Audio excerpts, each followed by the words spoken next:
I want to get over to Steve Liesman. He's got a very special guest this morning, a special interview with New York Fed President John Williams. Steve.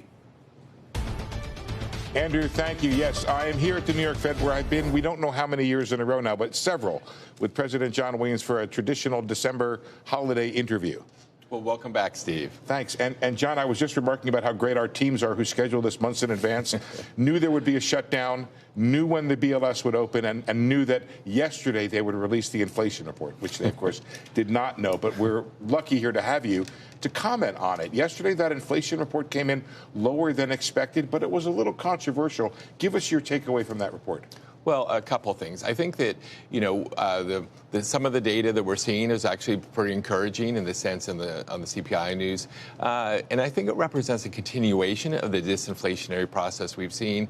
And I feel like it's consistent with what we were, or I was expecting. Now, on the headline, though, there were some special factors, some technical factors that really are related to the fact that they weren't able to collect data in October and not in the first half of November. And because of that, I think the data were distorted in some of the categories, and that pushed down the CPI reading probably by a tenth or so. It's hard to know. We'll get some. When we get the December data, I think we'll get a better reading of how much that distortion had, how big the effect was. But I do think that was pushed down a bit by these technical factors. Sorry to interrupt, John, because this is a big issue right now. Right. Did your army of economists already crunch the data and figure it was pushed down by a tenth? Is that a running estimate you have? Well, that's just a rough estimate, okay. I'm saying. Right. But yes, it is, because a couple of the technical factors. One is, they only collected data in the second half of November when all the sales are on, and that's going to give you a bit of a downward bias. Also, there was some issues about the rent data and things like that. So it's hard to know, but definitely I took some positive signs from some of the categories that weren't as affected by that. But I think that really this is just a continuation of the data we've been seeing, and I'm going to wait and collect some more data in the next month or two to get a better reading of that. Also, from the Department of being lucky rather than good, and we're 2 days after the jobs report. Yeah. And, give us your sense of what's happening in the jobs report and your level of concern with the level of payroll growth. Well, I think the rising unemployment rate. Right. And again, I think we have a similar story as with the CPI. I think the basic signs from the employment report, again, they didn't have the data, all the data for October, but they did have data for November. I think what we're seeing is, we're seeing steady job gains especially in the private sector. So that's good news, a continuation of moderate growth. In the unemployment rate, I think that due to some technical factors, again, because they weren't able to collect the data in October, it probably boosted the unemployment rate in November maybe by a tenth. So I think that if you think about that, the unemployment rate has edged up to around 4.5%. Pretty consistent with kind of what I was expecting. Again, we'll get more data in the next few months to see, those technical factors from the government effects of the government shutdown. Those will fade away from the data. But my conclusion is the labor reports have been pretty consistent with what we've been seeing, especially with this gradual cooling of the labor market. No signs of a sharp deterioration at all. So put A and B together, the inflation and the employment. Did any of it change your outlook for where interest rates need to be? Well, it really, so far that's just a few data releases. Fortunately, We'll get a lot more data before our next meeting, and of course we'll get a lot of data. Just for the record, you're the one that put out the data-dependent T-shirt. So. Yes, I did. So it's a fair question. Yeah. So I do, obviously I see the data as broadly consistent with the patterns that, I've been seeing, and I think we're consistent with the decision we made to cut interest rates at our last meeting. So I think that, again, none of this data is changing my view of the outlook. I would take some, positive sign from a little bit lower inflation data. That's what we've been looking for, but nothing that's a game changer yet. But we'll collect more data, and I think monetary policy is really well positioned right now to gather more information, see what that's telling us about the economy, the outlook, and the risks to achieving our goals. So you use that phrase, well positioned, which is a new operative phrase, at least as taken by the market, which means you're probably going to take a pause in January. Am I reading that correctly? Is the market reading that correctly? That's the way the market is priced right now. Well, I never take a pause in my job. I'm always hard at work and collecting the data, analyzing it, looking for all the signs of what's it mean for achieving our employment goal and our price stability goal. So I don't think of this as a pause or anything like that. I do think the data are telling us that, really we're seeing a gradual movement of, I think, underlying inflation back to 2%. But we're going to have to watch all of the data as it comes in, see what it tells us. I don't personally have a sense of urgency to need to act further on monetary policy right now, because I think the cuts we've made have positioned us really well, and to really try to, I think one goal here is to stabilize the labor market. I don't want to see the labor market cool too far. I want to see inflation come down to 2%, without doing undue harm to the labor market. It's a balancing act, but again, I feel like we've got this in a pretty good place. John, I don't know the extent to which our viewers know that you're one of the world's experts when it comes to understanding this concept of the neutral rate, the rate the Fed would set to not grow the economy, or stimulate the economy, or not cause it to contract. In your view, where are we relative to the neutral rate? Well, the way I think of the neutral rate is in terms of the real or inflation-adjusted interest rate. Sure. And so today, based on a forecast of inflation of a little under 2.5% for next year, that puts the real interest rate somewhere around 1 to 1.25%. So that's in the kind of I would say, in the range of estimates of neutral that are out there. So I think we have moved toward closer to neutral. My personal view, speaking for myself, is that the neutral rate is probably a little bit below 1%. So we're still mildly restrictive in terms of the stance of monetary policy. We still have some room to go ultimately to get back to neutral, but that's not guiding my views on what should we do at a specific meeting. That's more of a conceptual framework to think about it. But clearly, I do think that we've gotten closer to neutral. I still think we're a little bit above. But the question has to be, the follow-up question has to be, do you feel a need for the Fed to remain modestly restrictive? Well, I think right now, with inflation still at something like 2.75%, and we need to get a sustained basis back to 2%. I think that modestly or mildly restrictive stance that we now have gotten after the cuts from last year, I think is helpful in that regard. But I don't see this as like overly restrictive or very restrictive. This is getting in the vicinity of neutral. John, can you walk us through your outlook for growth? Where do we end this year, and what happens next year?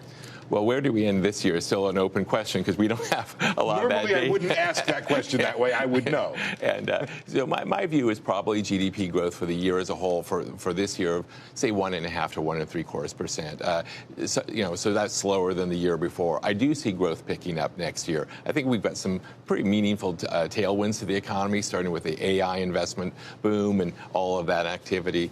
Pretty strong financial conditions, especially with the stock market, and also, fiscal policy will provide some boost to growth next year. So I do see growth somewhere around 2.25%, and that's a bit above my view of kind of the trend growth rate of the economy.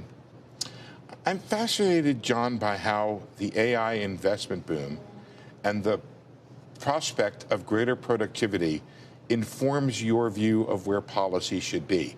And I guess I've been around long enough to remember 1996 when Alan Greenspan took a flyer and he said, you know what, there's all this investment going on in the economy, and it's got to be for something, and it's going to be productivity. So it allowed the Fed to run the economy a little bit hotter than what it thought it could relative to that. Do you feel that, is that informing policy right now for you, this idea that productivity could come in and therefore the economy can run at a higher GDP rate without causing inflation? Absolutely. I mean, I think that's if we have a sustained period of higher productivity, that boosts the growth rate their economy can achieve without creating inflation.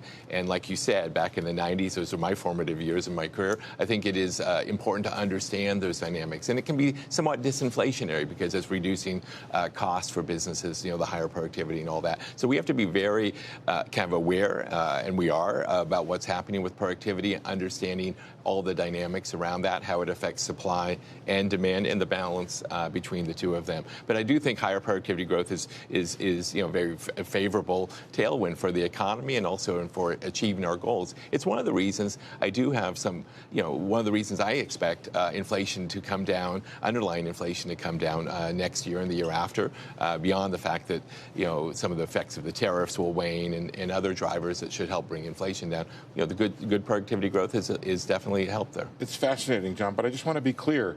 So you're saying that the prospect for greater productivity from AI and other things around the economy is informing your view of policy now. and what it can be and where it can go?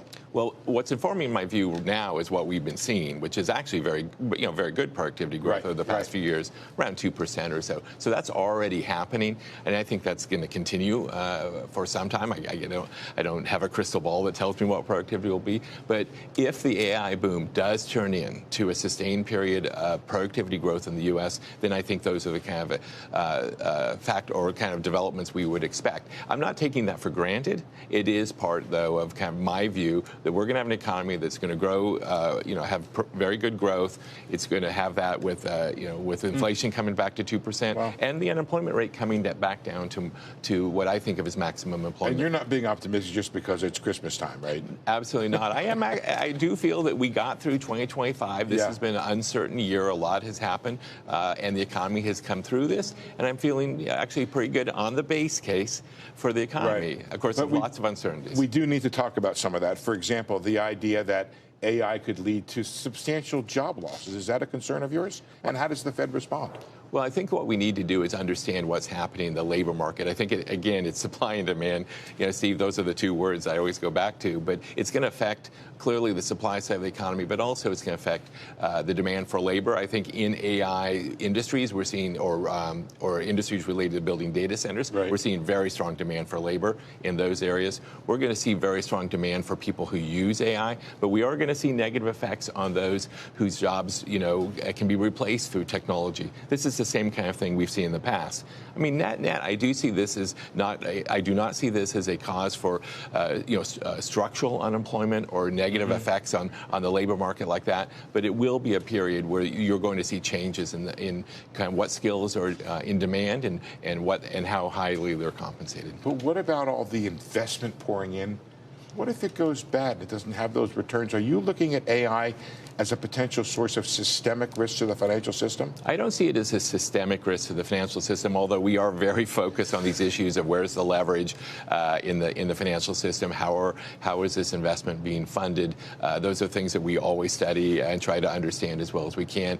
I do think that at the end of the day, this is a very fast-moving sector. We're going to have some investments that don't pay off, other investments that pay off, extremely well. And I think that's part of being an innovative, free enterprise economy. I do think there's something real here. This AI, and especially the latest generations of AI, represent a general purpose technology that I think will transform how we do a lot of work in the economy, just as technology and the internet and other things have in the past. Is there excessive exuberance in some of this? Maybe, maybe not. But I think there is a real thing to the economy that will be a positive. Alan Greenspan, who we've already talked about, had an idea about addressing bubbles. And he said you don't address them ahead of time, but you're available to clean them up afterwards. Is that your thinking? If there's all of this investment, does it suggest perhaps that rates are too easy or financial conditions are too easy, and it's something you should raise the hurdle for these things to cool it off? Well, I guess these are pretty easy questions. I agree with the comment that you're quoting, former Chairman Greenspan. I think that you never know how is the market pricing things? Is it high or low? You never know what exactly the future will hold, and we can't know that despite all the research we do and analysis we do. So I think we need to focus on the economy in front of us, achieving our maximum employment and price stability goals. And of course, if there's later on the market say we can adjust to a different reality around AI, then we can respond to that in terms of achieving our goals. And so I am in the camp of let's not try to anticipate that the market may be getting it wrong or there's investment boom that won't pan out. Let's look at the actual economy in front of us and do the best we can with that. John, we have to talk about the balance sheet, because one of the other things you guys do here at the New York Fed is you basically run the Fed's balance sheet and make sure the funds rate is in line with what the committee has decided where it ought to be. You've recently had some tightness in these funding markets overnight that have caused some concern. And you've also decided that you're going to increase the size of the balance sheet. Opinion piece in the Journal today says you're doing QE again and you've lost control of the balance sheet. Are those two things accurate? I don't agree with either of those. First of all, we're not doing QE. So QE of quantitative easing is a monetary policy tool or decision to basically bring down longer-term interest rates by buying longer-term Treasury securities or mortgage-backed securities. We're not doing that. We're buying T-bills, short-term securities, and we're doing it to provide reserves to the banking system to meet the demand that the banks in our country and that operate here need in order to carry out their business. So we are being led by where is the demand for reserves. We're supplying those reserves as needed in a way that keeps interest rates, as you mentioned, right in the range that the Federal Open Market Committee has set as the Fed funds rate for that. So we are obviously not doing QE from my point of view. We're not trying to change the 10-year term premium or something like that. We're really just making sure there's appropriate amount of liquidity. That would be QE. That would be QE. John, I want to just make sure that I leave, and apologies to the control room that wants me to wrap up, which I understand. We've been talking for a long time here.